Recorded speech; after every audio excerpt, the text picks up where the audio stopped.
Okay, so this is another video lecture for Math 1053 at UTSA. This one is for module, I can set my pen, module 3. Okay. Now, the way these PDFs are set up um, is maybe not ideal for me to be using them this way because then there's very little vertical space, but I think we'll just zoom way in and we'll be fine. So all of these are very similar in that they hinge on some basic facts about the geometry of how a quadratic function's graph will look. So let's talk about that a little bit. So sometimes what I'll do is I'll spend a few minutes talking about the overall concept, and generally I'll do that as it comes up in the example. So for the first one, for the standard form, we're going to need the general concept like right away. So I think we should probably go ahead and just talk about that. So the way that this function is written, g of x equals x squared plus 2x minus 3, this is what's called general form. It doesn't say that here, but that one's in general form. Let's put it here. So the original is in general form. And then the directions say that we need to put this in standard form. And you might think, well, general and standard, like what does that mean? Well, this format where you've got something times x squared, in this case we have a 1, it's sort of like the default coefficient when nothing's present. So 1x squared plus 2x minus 3. This is called the general form. So let's actually use the right tool here. Let's go talk about general form a little bit. Okay, and there's very little vertical space. It's all horizontal space, so I'll go do it down here. Okay, so the general form broadly looks like this. F of x equals ax squared plus bx plus c. Okay, so you've got x squared x, a term with x squared rather, a term with x in it, and a term with no x's at all. And the number that is a coefficient for x squared, that's called a, and even if this was like out of order, like if you had 2 minus 3x plus 5x squared, well, it's the 5 is a because it's attached to the x squared. The fact that the 2 is written first doesn't matter. It's what number is attached to x squared. That's the one that will be a. And then the number that is attached to the x that is not squared, that will be b. And so in this case, -3, right? And then c, this is the number with no x on it. That would be 2 in this case. Okay, just to make up a quick example. So the standard form is a little bit different. And also, I'm not a big fan of this name standard form because it doesn't really tell you anything. Well, there's the general form and there's the standard form. Okay, well, some books call this the vertex form, which I think is much more appropriate. We'll talk about why. So this form looks like this. F of x equals a times x minus h squared plus k. And these two numbers, they're letters now. H and K are letters now, but when you have an actual example, you'll have numbers. These make up what are called the vertex. So the vertex, and maybe you already know what that is, like from the name, you know in the graph what it looks like, but we'll point that out too as well. But the vertex form is showing the coordinates of the vertex in the format, okay, whereas the general form doesn't. It's just foiled out descending order. There are no parentheses. There's no algebra. Like basically this is the most simplified version in the sense that it doesn't have parentheses, whereas this is maybe the more useful version in the sense that it tells you where the vertex is. Okay, so how do you convert from one to the other? Well, basically, when you take, let's start by talking about intercepts, which I think intercepts were in module 2, I think. So let's talk about intercepts a little bit in a graph. So just real generally, I think we talked about it already, but in case we didn't, when you have some graph, like say I have a y-axis here, an x-axis here, and I have some graph like that, right?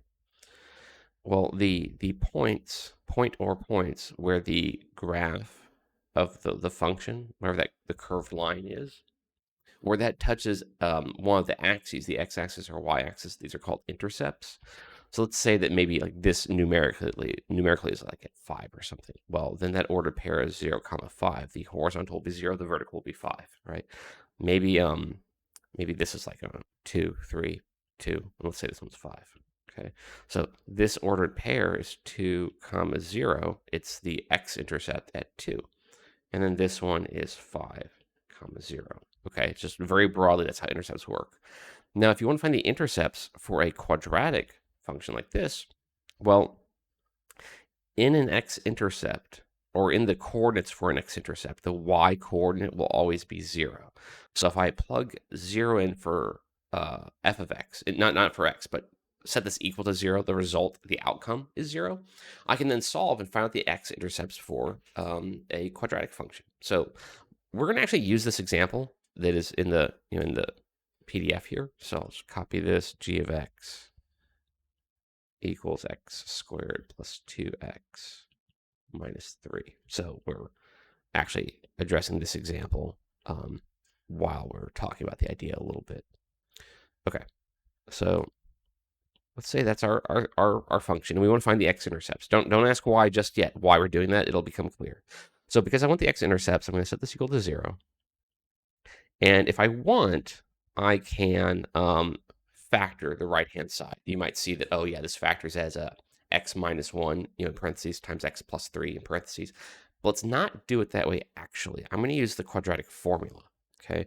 So quadratic formula, basically there's this process where if you take any quadratic equation, like the one we have here, 0 equals x squared plus 2x minus 3, there's this process called completing the square, where basically it's a way to rewrite the terms that have x in it so that x appears in one position rather than in two positions. Over here, you might notice that x appears twice in the general form. It appears once in the standard form. So there's this process called completing the square, in which you build up this squared factored component, right? By adding and subtracting the right pieces on both sides of the equation to get that to happen. Now, we're not going to do that. I'm just pointing that out because that process of completing the square is what gives you the formula we're about to use. So if you start with a generic general form quadratic, right, like ax squared plus bx plus c, there are no numbers. A, b, and c are just letters at that point. And you solve that using the completing the square process, you get this formula, which I'm guessing you probably had to memorize in high school. Called the quadratic formula, right? So negative b plus or minus the square root of b squared minus 4ac all over 2a, right? Now, if you graph, and I'm not going to try to do it super accurately, I'm just going to do a real rough picture. That's okay.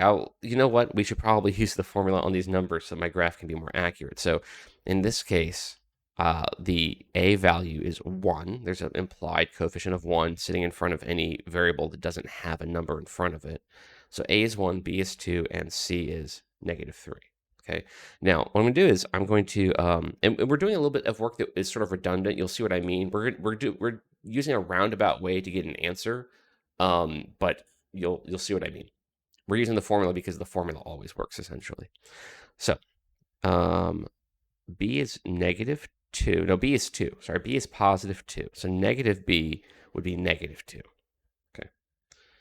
So that will be a negative 2 plus or minus the square root. B squared is 4. And now minus 4 times a times c. So minus 4ac. So negative 4 times 1 is negative 4, right? Times negative 3 would be plus 12.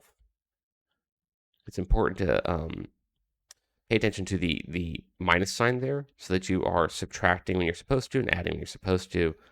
Obviously, if you get that wrong, then you're going to get a wrong answer at some point. Now, this one worked out in such a way that the radicand, the thing inside the root, is a square, sometimes called a perfect square. So 12 plus 4 is 16. Square root of 16 is 4. So we can write that this is negative 2 plus or minus, 4, right? All over 2. And then if I want, I can, there's a couple ways to do this. I'm going to say that I'm going to divide the 2 into both the 2 and the 4. It's kind of like if I were to factor a 2 out of the top. In fact, let's do it that way. Maybe that will be better. So I can factor a 2 out of the numerator. So I have 2 times negative 1 plus or minus 2, right? I factored out a copy of 2. And then that can cancel with the 2 that was on bottom. So we then get negative 1 plus or minus 2, which if you take the minus version, right, -1 minus 2 is -3. And then if you take the plus version, -1 plus 2 is 1. So I get two numbers. And these are my two x-intercepts. So if I do a real rough sketch of what the graph looks like, then I'll get something like this. And again, I'm not going to try to make it super accurate. The point is the overall shape, not the complete fidelity of the drawing, right? So something like that. Okay, that ballpark. So this is -3, and this is 1. Now, once I know what the coordinates of that vertex are, if that's the low point on the parabola, right? That's h comma k. Well, once I know what those coordinates are, well, then I know what h is. I know what k is. A is already known because this a is just the same from the general form. Okay, the a is used in the standard form. That a is the same as the one in the general form. So you're switching from general form to standard form or vice versa. It's the same a value. But once we can figure out what h and k are, then I can write the standard form for that. So you might notice that parabola is symmetrical. The left half and the right half are the same. It's kind of like there's like a mirror, I guess, here about there. It's off by a bit, but that's fine. I'll fix that in a second. So there's what's called the axis of symmetry here. And I guess that's pretty close. Okay, fine. I was off a bit earlier. Anyway, it doesn't have to be perfect, right? So, yeah, so we have this dashed line. Now, this vertical line, this is the axis of symmetry. So if you take like this distance here from one x-intercept to the other intercept is the same, or from one intercept to the axis, I mean to say. And then the distance from the axis to the other intercept, that's the same distance. In this case, it would be 2 units total, right? The distance from here to here, right, is 4 units. So half of that distance would be 2 units. 2 units on either side, right? So going from 1 back 2 units would put you here at -1. That's the x-coordinate where the vertex is. In other words, if you average the two numbers that the x-intercepts are, and I'm sorry, not and divide by 2, but just average them. Take 1 plus -3 divide by 2, right? So 1 plus -3, that's -2, right? Over 2 is -1, and that is the x-coordinate right here, -1. Okay. So backtracking just a little bit, what you might notice is that if you were to take, and this is not obvious, I suppose, but if you were to take just this part right here, draw that better, just this part right here, and throw away the plus minus, you get that same value. And it turns out that this bit of the formula, if you throw away the square root part, that gives you the x-coordinate of that axis every time. So we don't have to go through all that trouble. We did way more work than we needed, but I wanted to illustrate it, right? If I just tell you, hey, plug these numbers here and you get an answer, might be fine, but then also it might not be fine, right? So I just wanted to give a bit of a more thorough explanation. So I know what h is. In other words, h is -b over 2a, just generally speaking.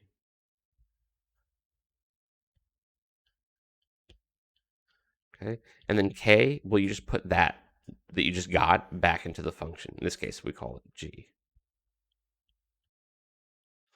So we get -1, right? This is -1. We already worked out the arithmetic. So then if I put -1 back into the function, well, this will be, I'm struggling with the interface here a bit. This will be, well, -1 squared, right? Plus 2 times -1 minus 3. Okay, so that's going to be 1 minus 2 minus 3, so -4. So that's h, or sorry, k rather. K is -4, h is -1. So I've got my two coordinates for the vertex. Okay, this vertex right here. Those are the two coordinates. Horizontal is -1, vertical is -4. So that means I can go back over to here. I can take my formula, and of course this is g, not f, but whatever. So g of x keeps the same a value. In this case, the a value was 1, right? The coefficient on this x squared term is implied to be a 1 when nothing's written. So 1 is that coefficient. So 1 times, which I don't need to write because 1 times whatever is just that thing. So times x minus h. Now we have to be careful, okay? We found that the vertex, in fact, let's do it like this. -1 comma -4. We'll just move it up here. Yeah, that's fine. Right. Yeah, that's fine right there. In this case, that's what we have.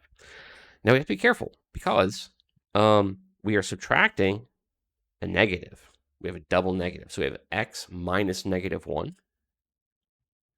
And in the interest of not cutting corners, at least not here, I'm going to put all the appropriate parentheses, and then plus -4. Okay, so this is x plus 1 squared minus 4. Okay, that's the standard form, also known as the vertex form for that quadratic function. So again, to solve that problem really is not that much work. It's relatively easy, but once you know what you're doing, you have a formula. It's relatively easy, right? But I wanted to talk about the concept because again, if I just give you the formula, that might be okay, but that's in the textbook. So I wanted to give you some explanation, some context for why it's like that. I did do sort of a hand waving thing where it's like, well, here's a formula that you probably know. Let's not worry about where it comes from. Let's just use it. Hopefully everybody's fine with that. Especially if you've seen this before, you might say, well, yeah, of course, that's the formula. I know that's correct. Anyway, so that means that way up here, our solution is this. And I'm not going to bother rewriting all the steps out just because we're further up the page, but it's all the same stuff. We just don't need to write it again. So that's standard form, okay? And you might wonder, oh, okay, well, do I need to FOIL this out and combine like terms to simplify it? No, don't, because that's exactly what we've not done. We've taken the general form, which doesn't have parentheses, nothing's factored, and we've converted it into the vertex form where part of it is factored. So we want to leave it the way it is. That's part of the format. So don't air quotes simplify from there. Okay, so going back to our drawing a little bit, because the next question kind of hits on this. I drew this the way I did in part because I already kind of knew what it would look like. I know that because of this coefficient right here, I know it's not written there, but I just put it there. This being a 1 tells me part about the shape of the graph. So when this coefficient here, the coefficient on the x squared term, is positive, the graph looks like this. And what do I mean by that? Well, so remember that the general form looks like this. And all of these numbers, these coefficients, they all affect the graph, what it looks like, of course. But they do specific things. So basically, this C determines where the y-intercept is. This A determines whether the graph opens up or opens down, which I'll clarify in a second. And then A along with B determines where the vertex is. C actually has nothing to do with the vertex. This one doesn't affect the vertex. And you might think about, well, if you change that last number to like a bigger number, what you're doing is you're sliding the graph up. Like if you increase C by 5 units, the whole graph slides up by 5 units, but it doesn't move horizontally. Well, you know what? Never mind. The y-coordinate of the vertex is affected by that, of course. It's the x-coordinate of the vertex that is not affected. Because if you think about taking this graph here and sliding it up and down, the axis doesn't move. It's still at -1. Anyway, so what was I saying? I had a point. Oh, yeah. Okay. So whenever A is positive, your graph will be like this. And whenever A is negative, your graph will be like that. Okay? So that's sort of something I already had kind of built in when I drew it out. So the next thing, let me double check what we're looking for. I've somehow forgotten already. Oh, yeah, right. Yeah, okay, cool. So when the A value is positive, that means that you're going to have a low point in your graph. This will be a minimum. So this is also called what's called a local minimum sometimes, but we don't need to worry about that. It's a calculus thing. You'll see that next semester.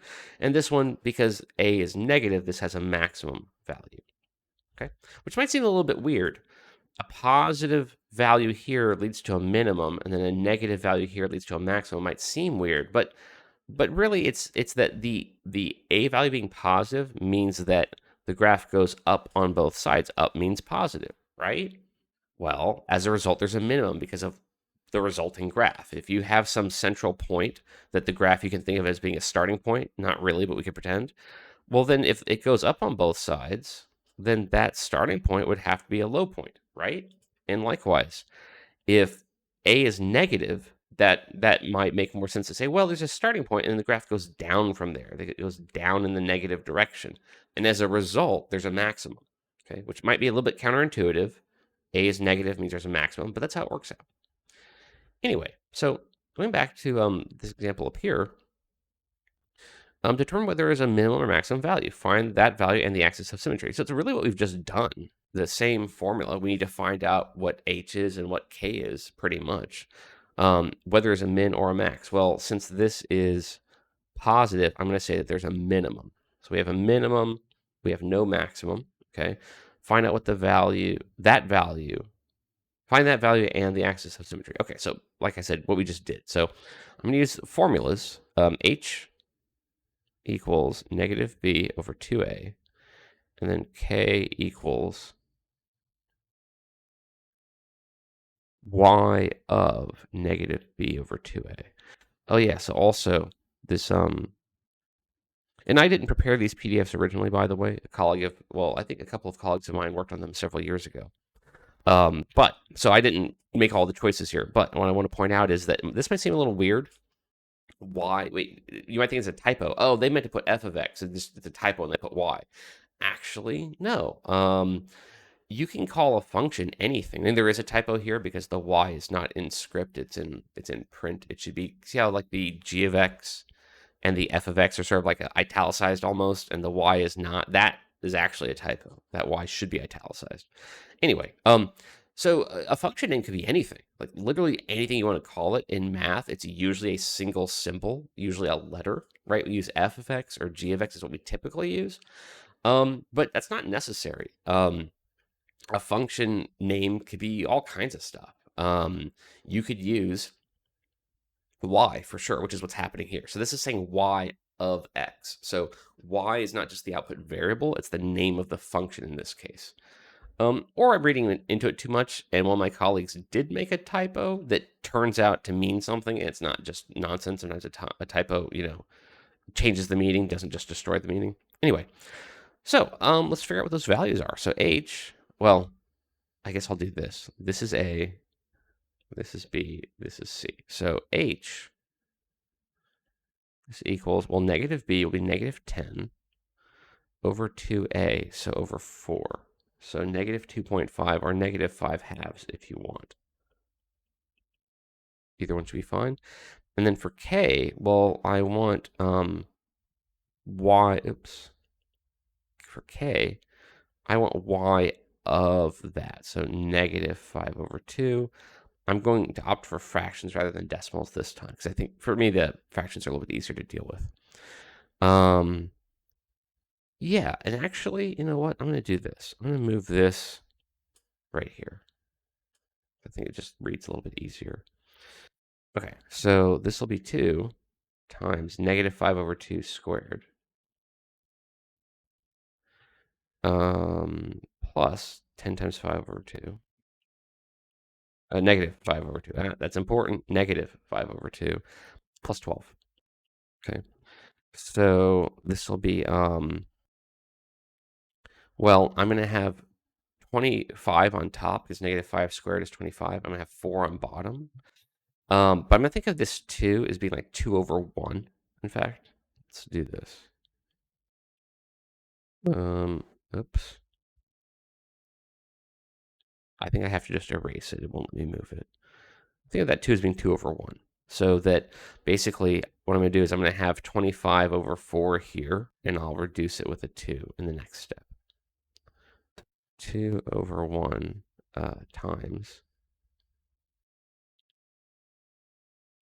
25 over 4. And you might think, why don't you just make it 50 over 4? Well, I kind of will, but I want the 2 and the 4 to reduce so that 25 never becomes a 50. Like, it doesn't need to do that. Minus 50 over 2. And then plus 12, not 2, plus 12. Let's make that a bit neater. Okay, so I'm gonna want to combine these as fractions. That 12 over 1, I guess. I need to write that as 24 over 2. Okay, and then we're almost done. So this will be 25 over 2 minus 50 over 2 plus 24 over 2. So 25 plus 24 is 49. 49 minus 50 is 1. So I get negative 1/2. Okay. So part of our answer is over here. Negative 5 over 2 is the axis of symmetry. And then the minimum value is negative 1/2. So this is the min value.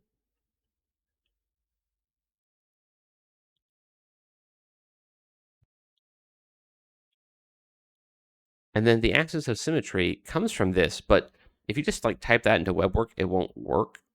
Basically, because we are doing an axis of symmetry, that is a vertical line, and vertical lines always have the format x equals whatever the number is. So in this case, negative 5 over 2.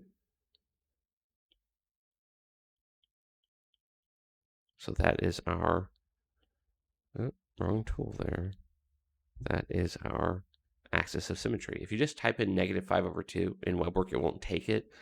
And one reason is what I just said, that, well, we're finding an axis of symmetry, and a vertical axis has x equals whatever number that makes the line. So there's that reason. But also, WebWork is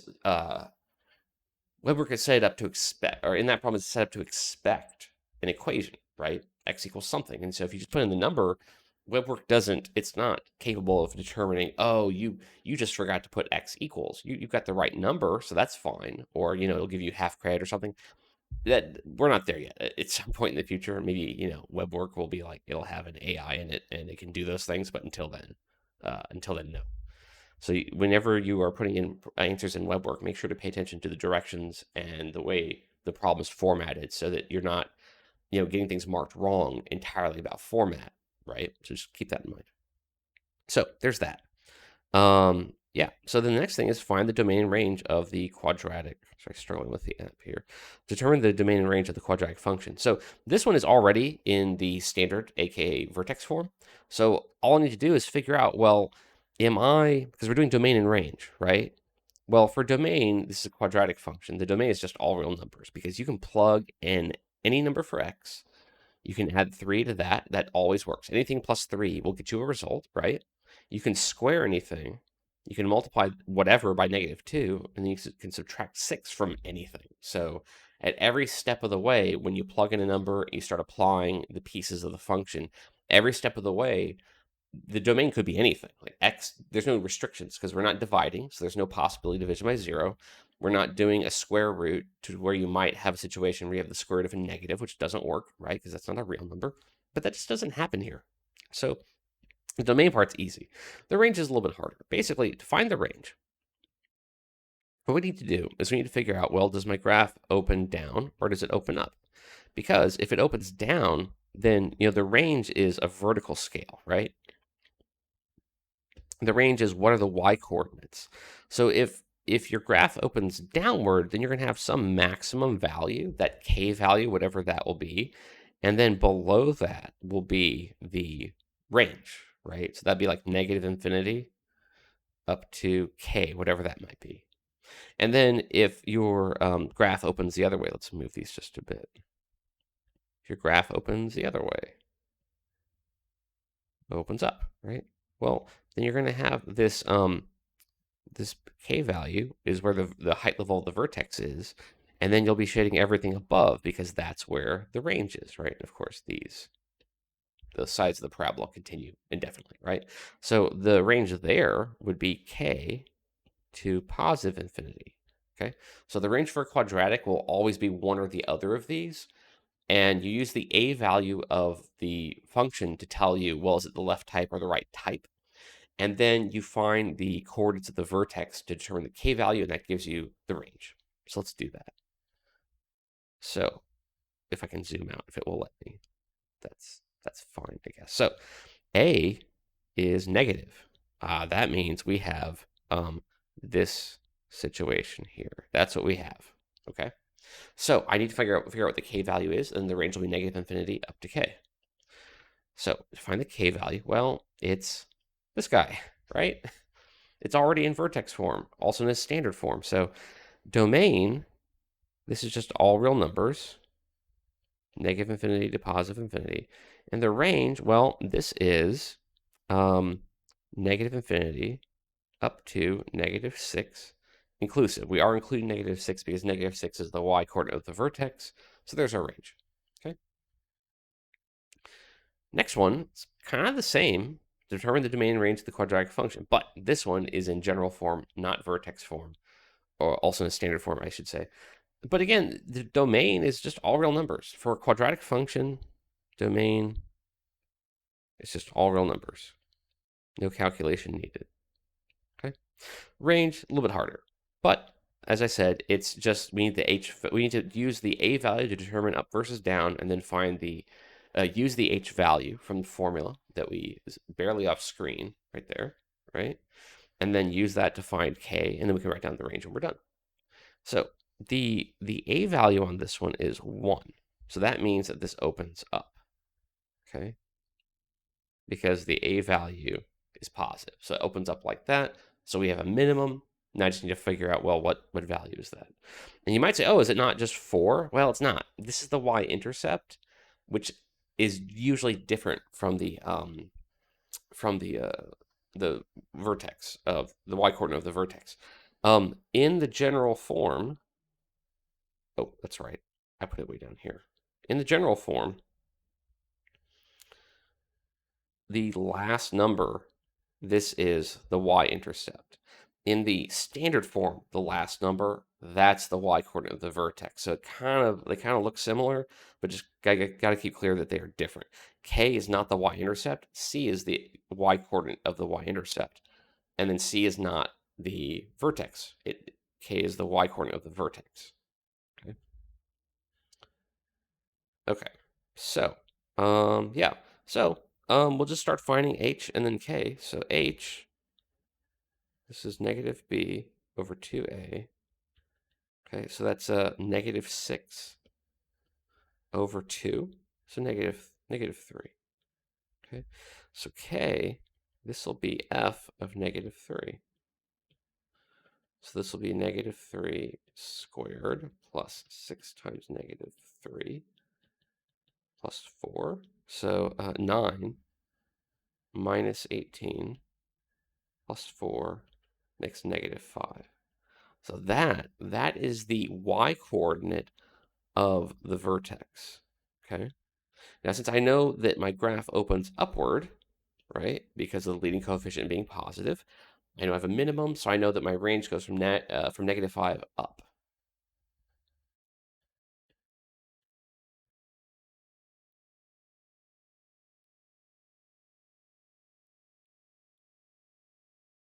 Okay. So there's that one. Domain on the far left, range on the far right. Okay. So this one says, use the vertex and the point on the graph x, y to find the general form of the quadratic function. Okay. So here they were giving us like f of x equals whatever, or g of x, like, or y of x, g of x, just, the function given as an equation. This one gives us a couple of ordered pairs and asks us to find out what the equation is. So let's talk about that a little bit. So if you're given like a point on a graph, like an xy coordinate pair, right? You're told, oh, here's this point on the graph, right? And you're asked to make a line that goes through that graph. Well, sure, there's lots of lines. You could make all day, make lines of different slopes going through that point, right? There's lots of them.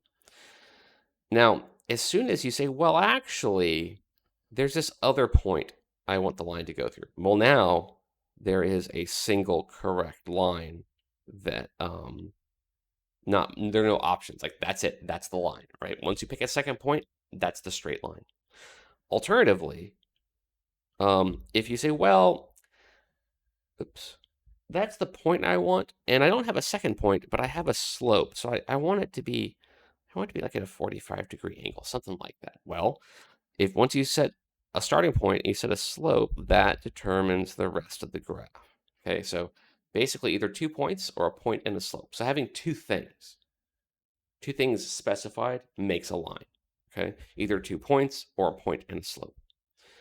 So what if you had 2 points and you want to make a parabola? Like if I say, oh, here's a point here, here's a point here, right? Make a parabola out of that goes through those 2 points.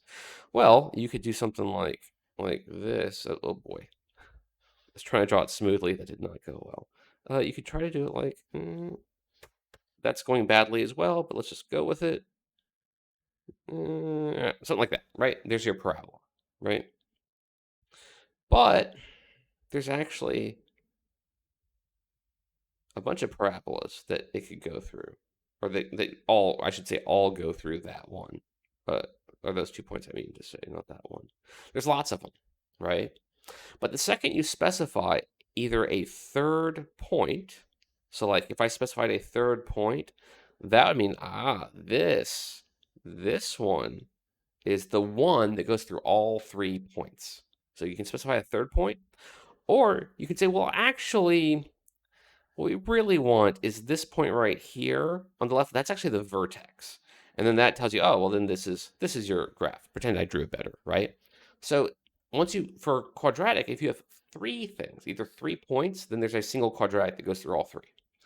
Or if you have 2 points, but one of them is known to be the vertex. Why is it like that? Well, if I get rid of all of this, if I have 2 points, right? Like I have a point here, and I have a point here. Then if I say, oh, by the way, this is the vertex, well, that does quite a lot. Let's look at what there's some sort of zoom in feature that I don't know how to use, and so I trigger it sometimes, and I have to figure out a way to get out of it. I should probably Google what's the deal with this thing.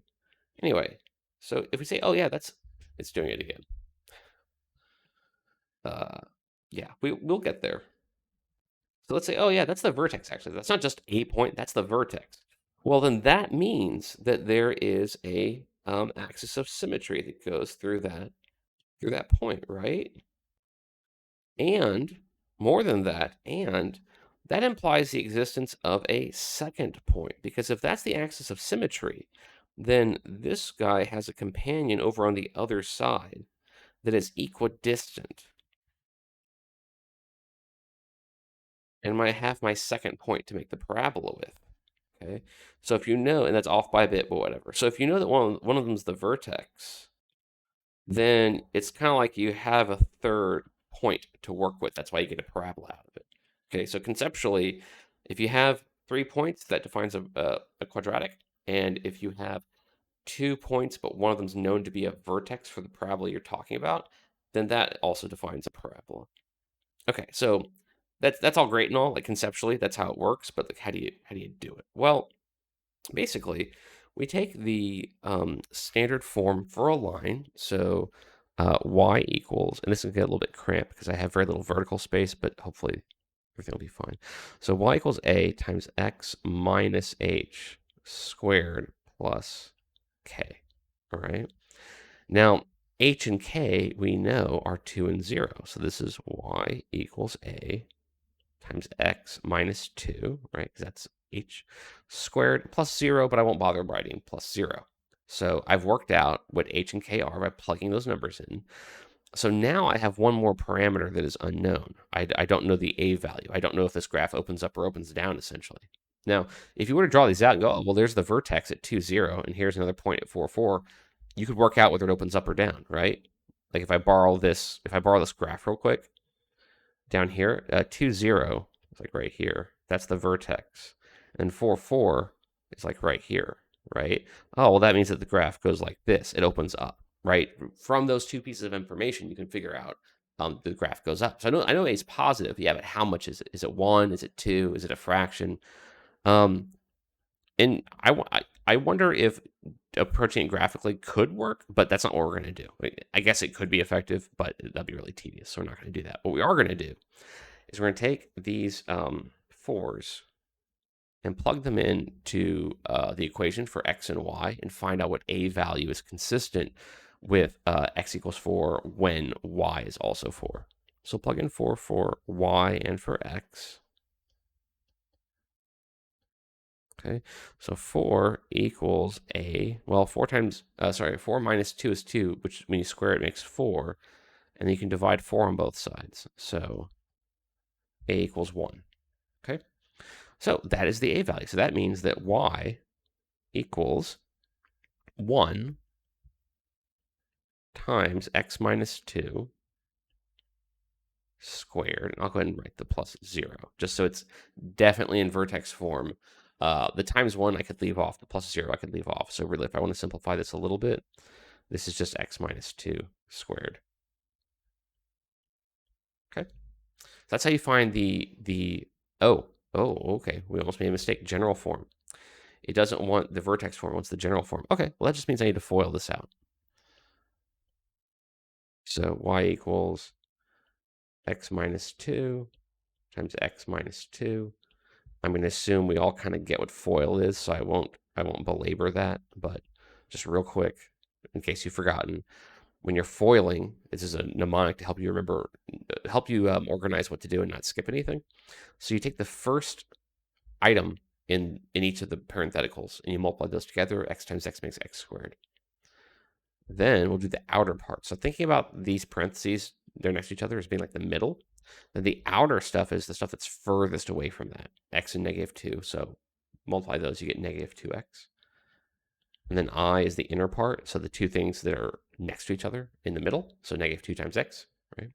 And then last, the last item from each of the groups, multiply those together, you get plus 4. So combining all that together, and combine like terms as we go, we get x squared minus 4x plus 4. So cutting corners just a little bit. That would be our final answer in general form. Okay.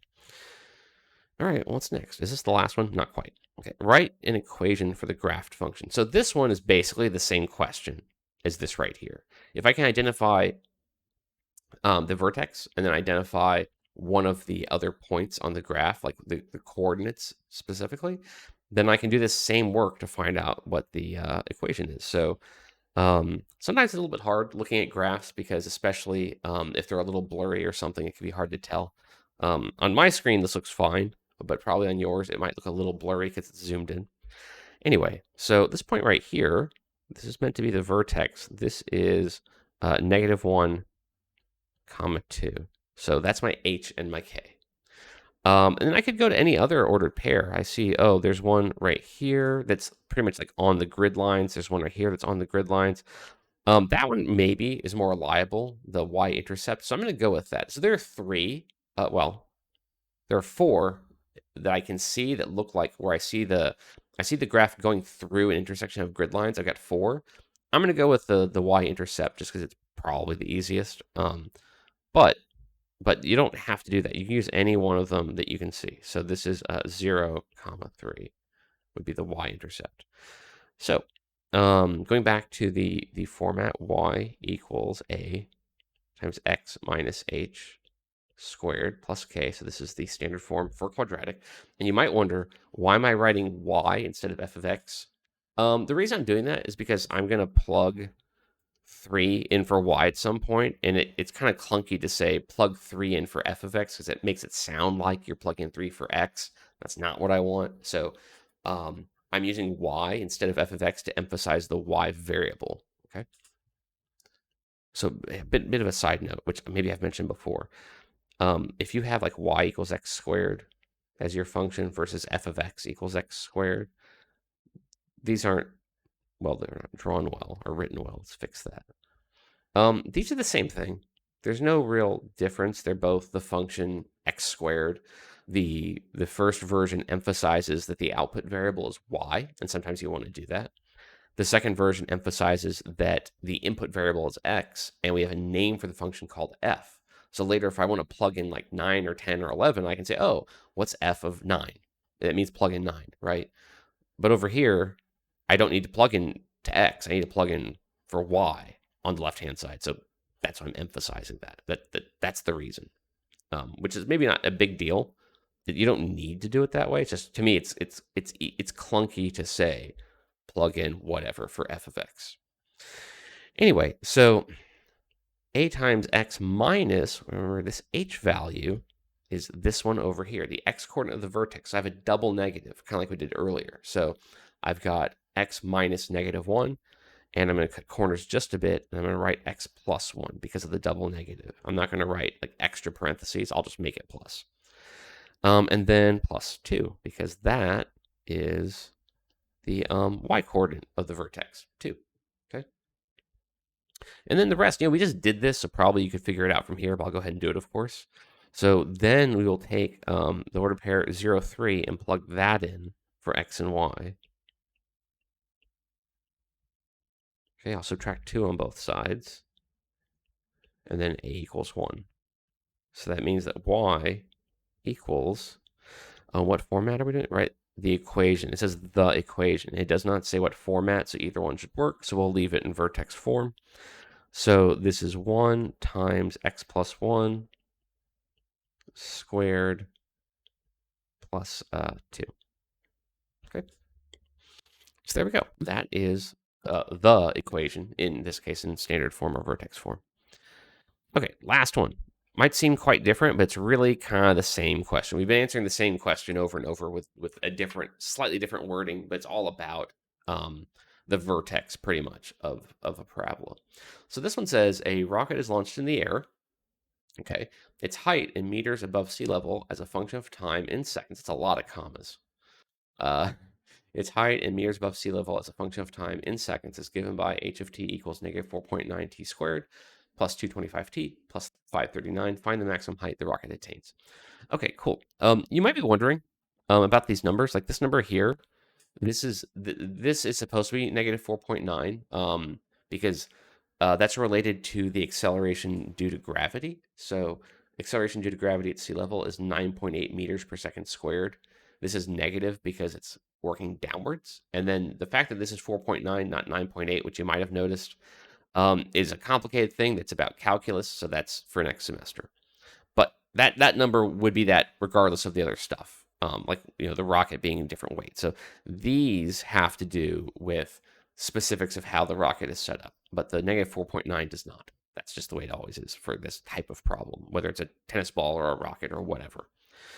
Find the maximum height the rocket attains. Okay, cool. So I can tell that since this a coefficient is negative, we get a maximum, which is appropriate because we're asked to find the maximum height. They're basically asking what is the k value for this function. Again, they're asking about the vertex.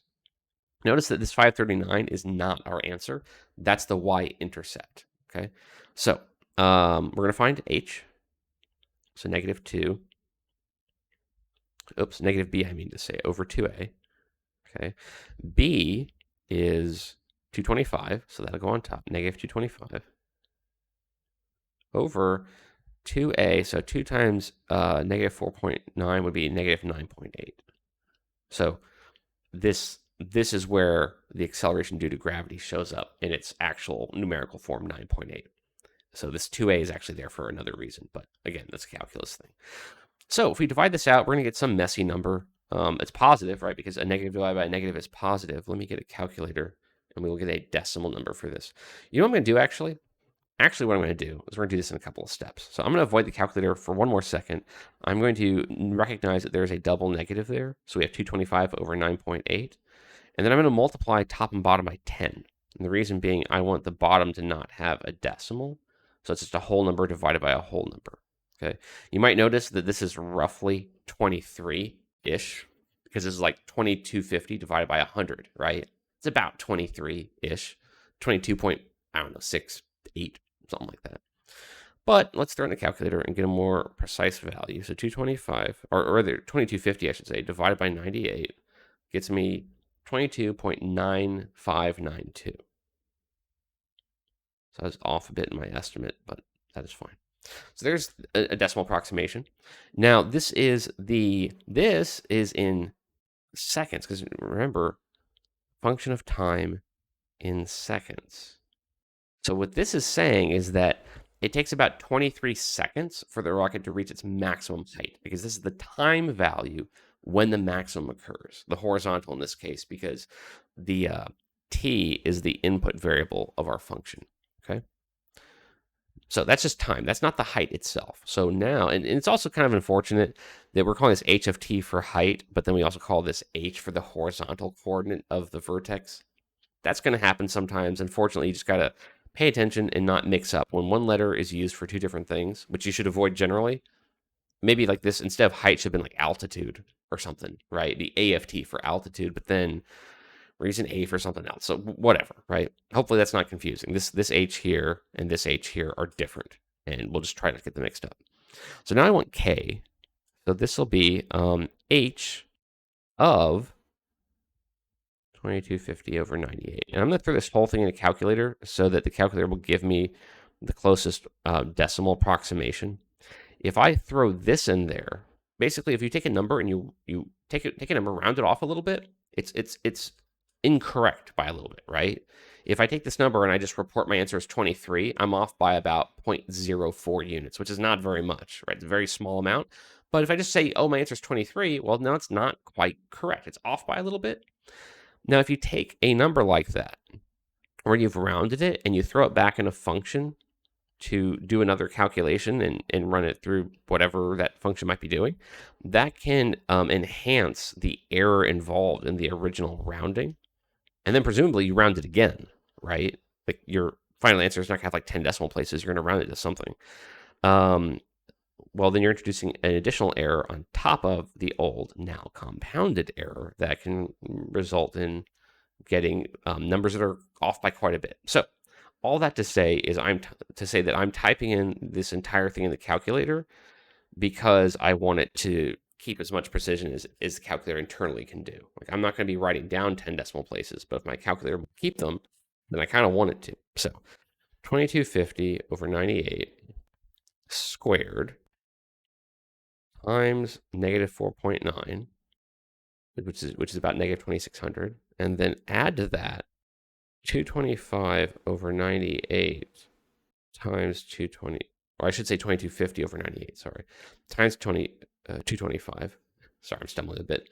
So we had about negative 2600 in the first term, and we have about plus 5000 in the second term. I'll add those up, and then we'll add 539.